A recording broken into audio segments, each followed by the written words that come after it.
Hello and welcome, PPL fans. It's got me, King L5, and I'm here joined by Luxanse. You want to introduce yourself?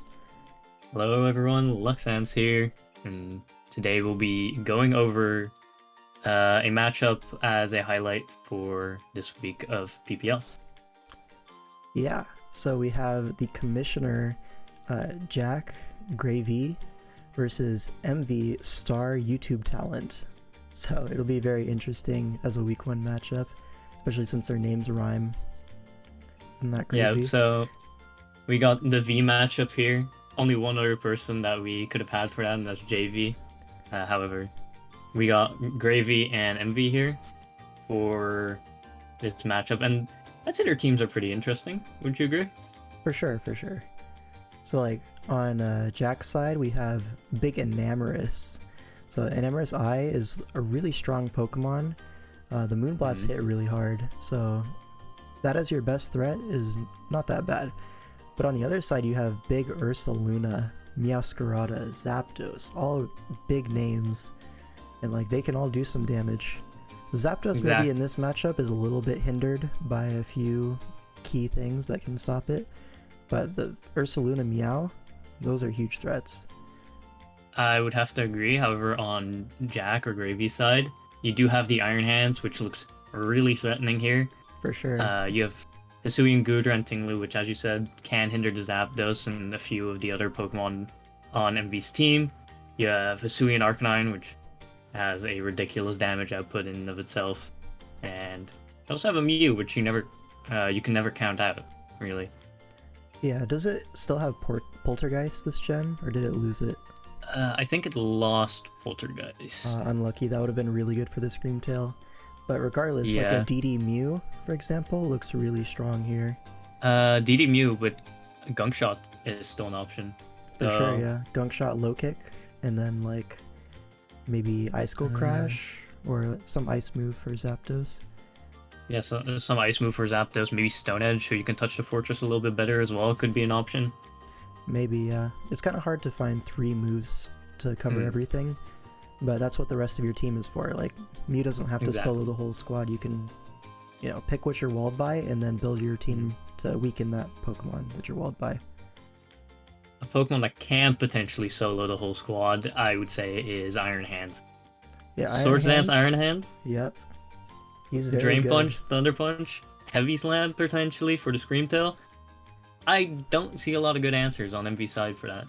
Yeah, so one key thing that I wanted to look at for this matchup is the speed creep between Iron Hands and Ursaluna, because both of them really appreciate being faster than each other, but they also really appreciate the bulk, so it's whoever can really push those EVs and like just edge out the other person on the speed stat while still retaining some bulk. That'll be really important. I would have to agree. And another really key thing that I see in this matchup is how will Emvee deal with the Enamorous Incarnate? Now, in the power rankings, we already highlighted a little bit that Fortress and Salazzle are not the most amazing fairy switch-ins, to put it a little bit lightly. But Screamtail is a very good defensive Pokemon and can probably take the hits from Enamorous. However, how sustainable would that be in this matchup? I gotta wonder. Yeah, so that's the thing, like Screamtail can really eat a lot of hits from Enamorous. So there's not really much that Enamorous can do to break through Screamtail 1v1. But what the Screamtail coming in does allow is the Hisuian Goodra to come in for free. Because Screamtail is not known for its offensive capabilities, it's more of that fat pink blob that sits there, Encore T-Wave, Wish Protect, and then pick a stab, some combination of those moves.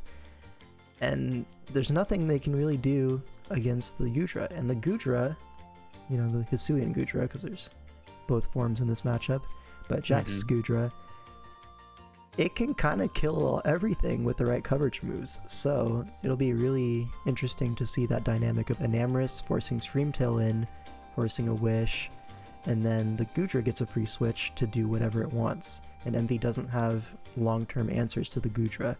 Maybe Zapdos can come in reliably, but Zapdos doesn't really beat Goodra 1v1 either. It's kind of a stalemate at best, and unless you're pressure, you're going to run out of roost pretty quick compared to Goodra's attacks. So that's going to be the key offensive duo for me in this matchup. I would have to agree. Ursaluna and Quaquaval, and maybe Meowscarada if you're able to fit something like Low Kick on it, which I think is not looking likely, unfortunately, for Emvee. Those will have to do the breaking for that Hisui and Goodra. Otherwise, it's going to be really tough for Emvee. Yeah, and none of them really switch in that well, so maybe I'm thinking you can go into Zapdos, run like super bulky minus speed and get a slow Volt Switch or U-turn off on it, but that doesn't seem great either, you know? Because at that point you do run the risk of Iron Hands outspeeding Zapdos, you do run the risk of bulkier Mew sets outspeeding Zapdos, which can be a detriment as well, of course. Yeah, there's no great options that I see. But that being said, when the Goodra does get a kill, something's coming into revenge, and the Quaquaval or the Meow are both really great in this matchup as well, and being a few mons that can revenge the Goodra potentially. The Quack in particular has very few answers on Jack's team. Just the dual stab is enough to cover pretty much the majority of the team, and then throw Ice Spinner for the Bramblegast if you want, and you're pretty much chilling, right? Yeah, pretty much. I don't think there's much, as you said, that can really come in. There's Pelipper, but then you're boosting the water moves as well, and a Wave Crash from like +2 Quaquaval is still gonna hurt a lot, even if it's resisted. Mew kind of has the same deal, like, could probably come in on the Fighting Stab, but if you're taking, say, a U-turn or a Wave Crash again, like, that's not a sustainable thing, especially with Mew losing a Roost. Having to look at options like Bramblegast potentially, which aren't particularly great in this matchup, I would say. Yeah, the Bramblegast is not going to do too much offensively, but it might be able to be like just a Rocky Helmet Sponge for the Quack. And also it does have that nifty little ability, what's it called again? Wind something? Wind Power, I think? Or like... Whatever. You know what I'm talking about, right? It makes it immune... Wind Rider. It makes it immune to Zapdos' Hurricane and Heat Wave, so that's pretty nifty as well. It also walls Ursaluna stabs. So actually, yeah, that's a good point. Bramblegast does have some merit here. Could be interesting to see if it's actually brought. Yeah. Another mon that I think needs to be talked about in relation to Jack. Greedent. He loves that mon. I don't think it should come in this matchup, but I've said that about him before to Jack when I've helped him prep.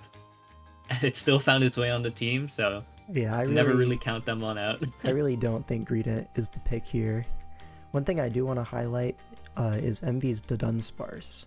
Now, the Dunsparce does have access to Terra Water, and I think in particular the Terra Water Dunsparce looks really strong here. It can sponge hits from the Goodra, the Enamorus.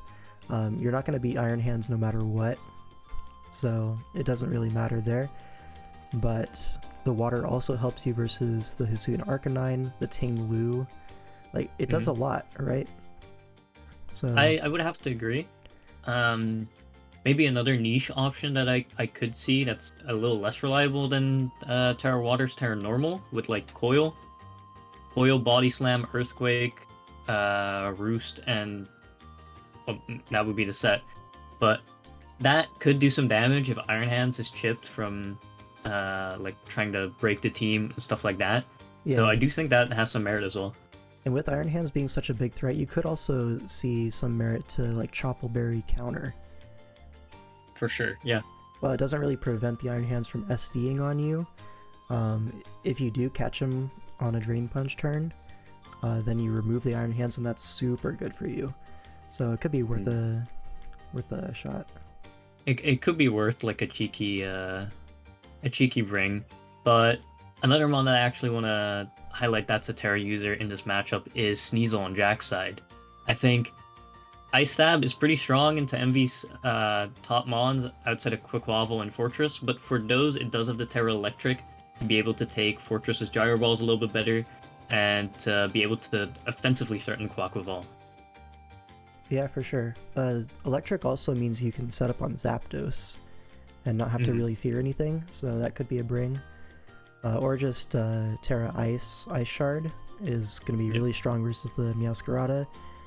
Terra Ice Icicle Crash is good against Zapdos and Ursaluna, so having a really strong Revenger for that Ursaluna would be pretty important, as nothing on your team really one-shots it outside of like literally Terra Ice, Banded Sneasel, or something like that.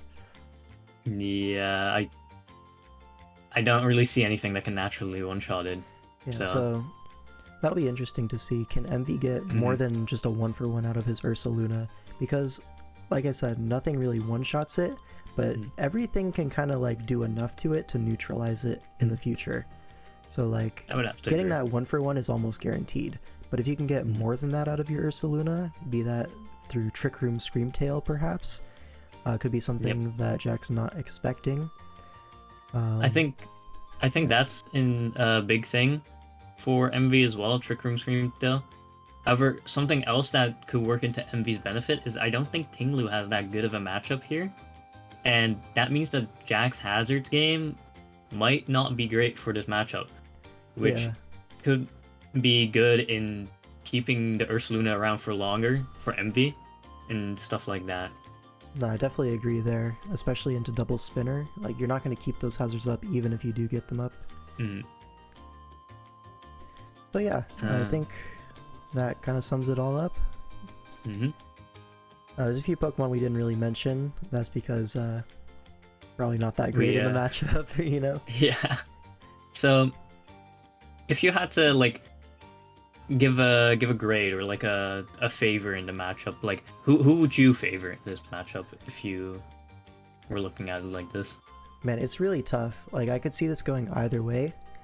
There's huge threats on either side, so it'll be about who can get the offense going quicker and more reliably between the Enamorous Gudra duo that we talked about earlier with the Iron Hands backing it up, or can the Quaquaval, Ursaluna, Meowscarada do more while the Screamtail holds off the Enamorous and stuff, you know?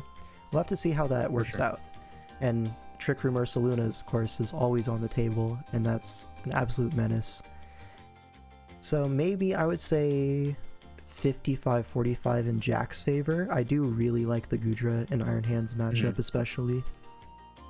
I was thinking pretty much the same thing, 45 in Jack's favor.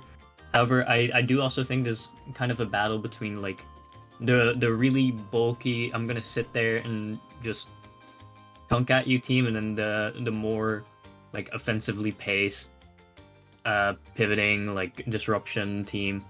So I do think that's an interesting part of the matchup as well. Definitely. Alright, I think that's going to do it for the video. Thanks for watching. We'll see you in the next week for our next highlighted Match of the Week preview. See you next week.